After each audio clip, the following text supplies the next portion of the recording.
Welcome back to E39 Source. It's Ryan Schultz in my 2000 M5, and today we're doing an oil change and an oil level sensor DIY. More so the DIY is about the oil level sensor. I did a change DIY years ago, but they kind of go hand in hand, so we're doing it again.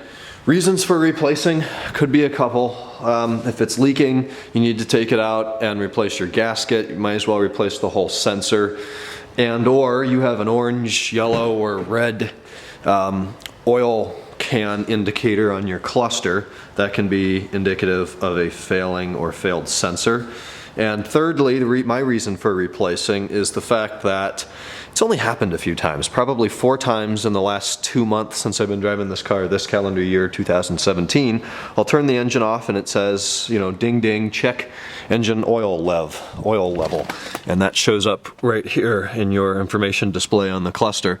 So usually not a big deal. This car's a 2000, I'm used to it consuming some oil. So you follow the instructions under the hood for checking the oil. And that's a sticker right here in the front. And it instructs you to, let's see, let engine warm up, idle for 15 seconds, turn it off, wait a minute, check the level. So you do that, pull the dipstick out, and I am right in the middle of the, in between the low and the fill line, which is right where I want to keep it. In fact, a little higher than middle, probably 2/3 of the way between low and high, closer to high.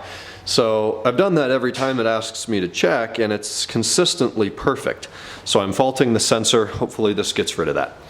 So the part number for the oil level sensor is right here at the bottom, the small number, 12617508003. You type that in ECS Tuning or any BMW parts website, and they come up with a variety of different brands. You can get the genuine BMW for like $260. This part is not a genuine BMW. It is a Hella product. This is $68, saving almost 200 bucks with this guy over the genuine BMW. Well, it's not a genuine BMW, but it is. Look at this. This is where they get sleazy with us. So on the bottom it says Hella. See those shiny places? That's where the BMW logo used to live. They grind it off of here and then sell it as cheaper, guys. It's the exact same part. And if you're doing this with suspension parts, control arms, BMW doesn't make control arms, but Lemforder sure does. So buy the Lemforder part. It's the exact same one, maybe with a ground off logo for half the price. Do not overpay. Do not satisfy your dealerships by giving them $400 for a part that's worth $50. It's ridiculous. Buy the OE. These are known as OE parts, original equipment, just not with the BMW logo. So here's the sensor. It's pretty lightweight actually. Comes with the gasket on there. That ring thing in there is the O-ring that'll keep it from leaking. I also bought new nuts.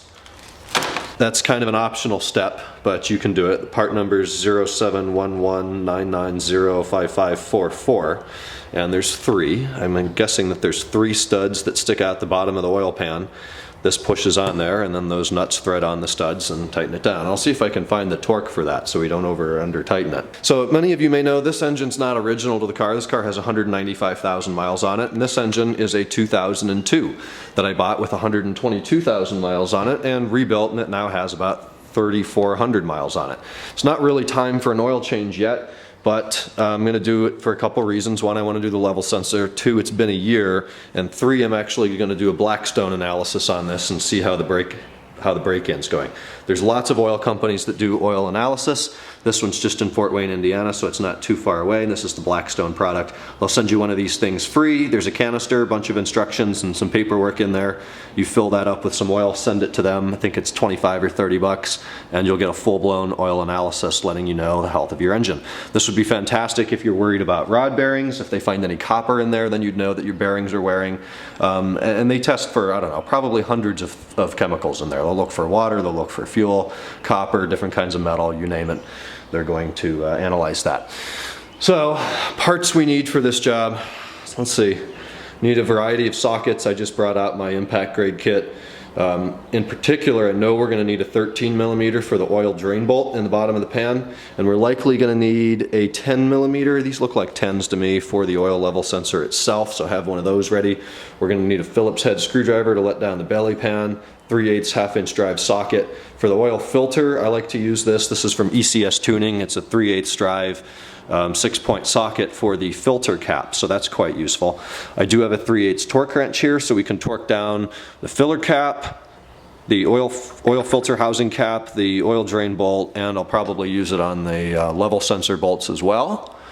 I have some extensions in 1/2 and 3/8. I have a little pick. I like to pick off the old O-ring on this guy right here, the filter lid. There's an O-ring on there, and we replaced it. It's part of the oil filter kit. I like to pick that one off as opposed to marring it up with a screwdriver.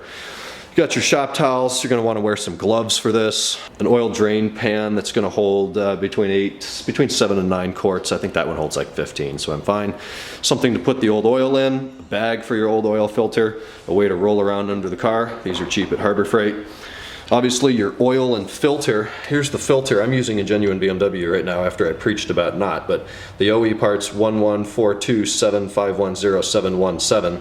It's inexpensive. I had that down there. The Mon filter kit on ECS is the exact same thing for half the price, so feel free to save money and buy that. Because I'm me, I'm also replacing this lid. It's got some scuffs on it. If you guys are crazy too, we got 114217366674 for that. That was inexpensive. Doesn't come with the gasket, but it's all right because it's in there along with the copper crush washer. And then oil. This thing is a thing of beauty. It's from Amazon, believe it or not, and if you guys own an M5, you probably recognize these bottles. This is the original like heyday of oil for these things, Castrol Edge TWS 1060. People think it's not available anymore. That's not the case. BMW just stopped recommending it purely for sponsorships and business reasons, but I think it has a part number maybe down there. This stuff is a little older. It was bottled in 2014, but it's all sealed. It hasn't been kept in hot, cold, or sunny places, so it should be fine for a decade or more. And 12 liters of this stuff was something like $100. So this is fantastic. Just buy these and have them on hand. Then I also have my box of parts here because I know that I have a clip missing holding this guy on, the underbody splash shield, and I'm going to replace that, and I have it in that box somewhere. And if you want to get a light under there, I have it for filming purposes, but a light would be useful as well. So now that I've wasted this much time talking about what we're doing and how we're going to do it, and what we need to do it, we can actually do the damn job. I like to put the car up on ramps. I use a 2x4 so the bumper doesn't scrape because these cars are fairly low, even on a healthy stock suspension. So I've got it up here. It is in first gear with the parking brake on. We're safe. We're not going anywhere. Take the keys out of your car. If you start this thing without oil in it, it's going to be a very expensive mistake. So hide them somewhere. I'll move mine later.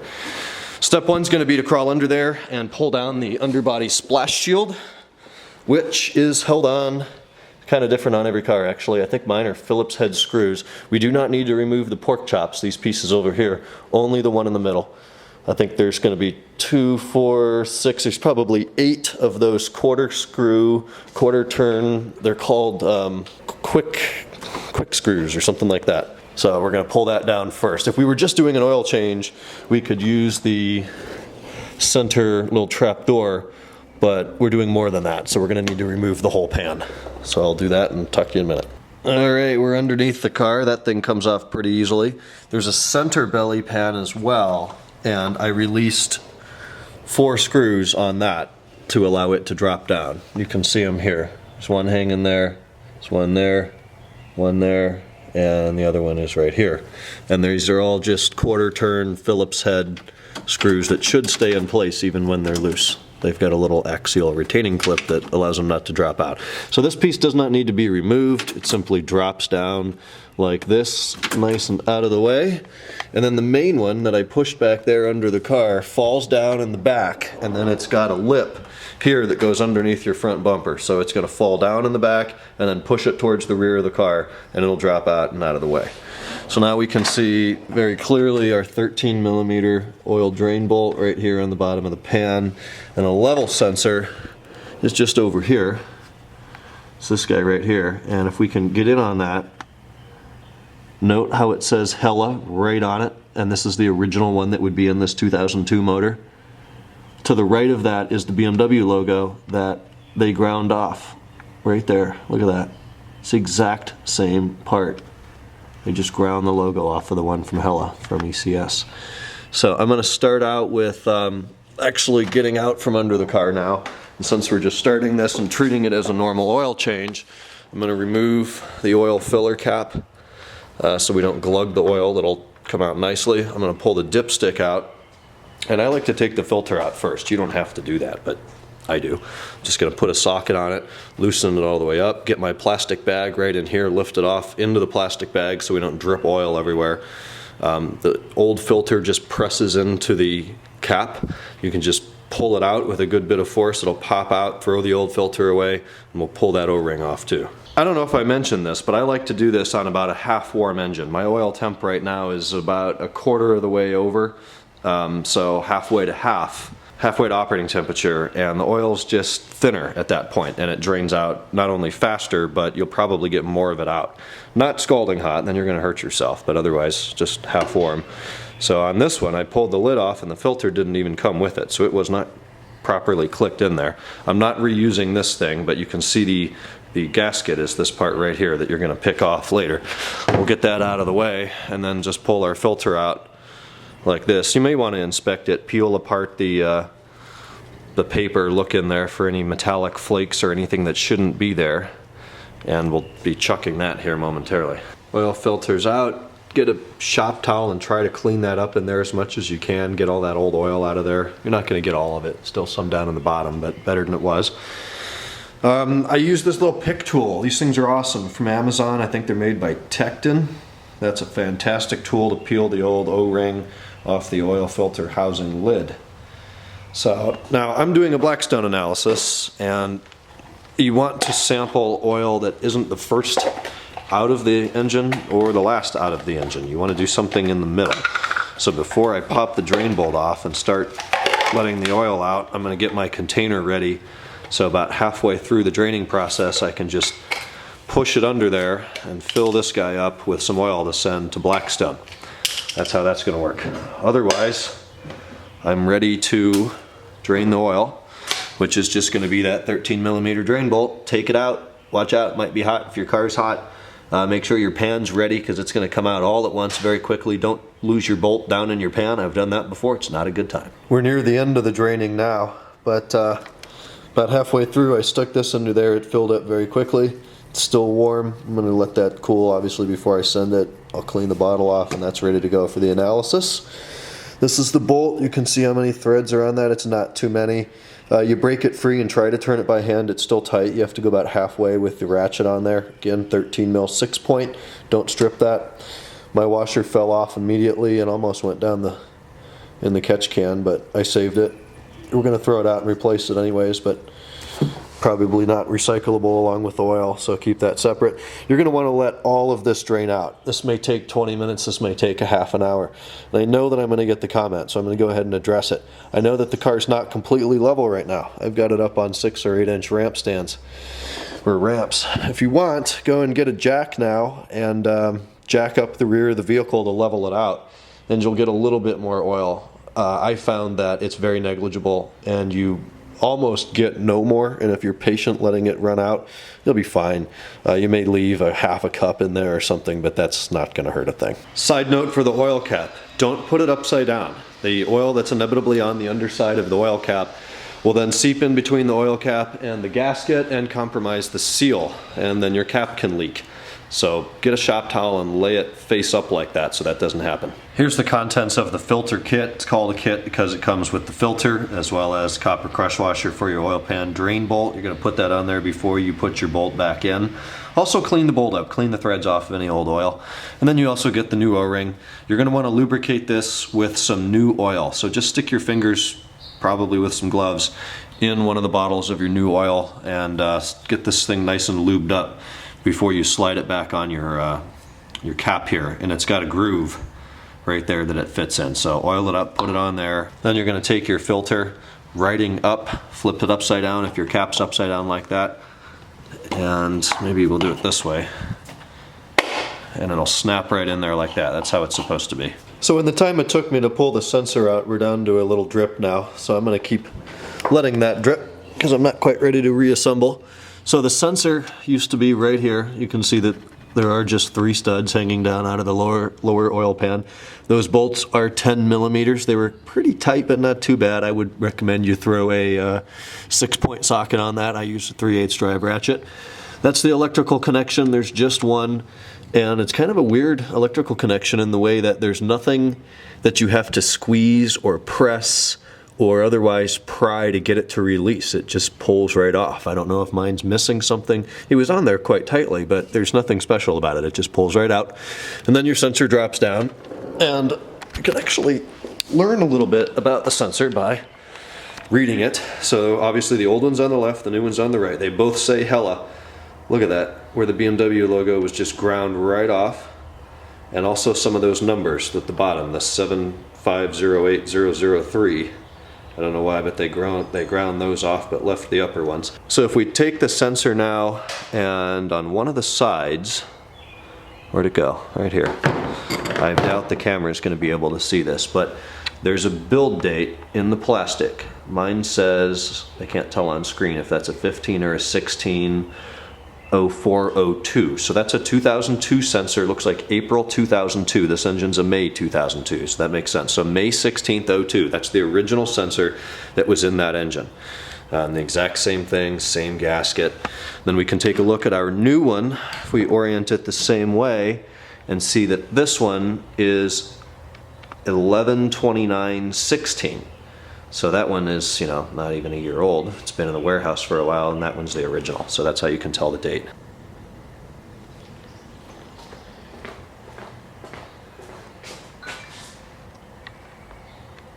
I had the rear end up a lot higher.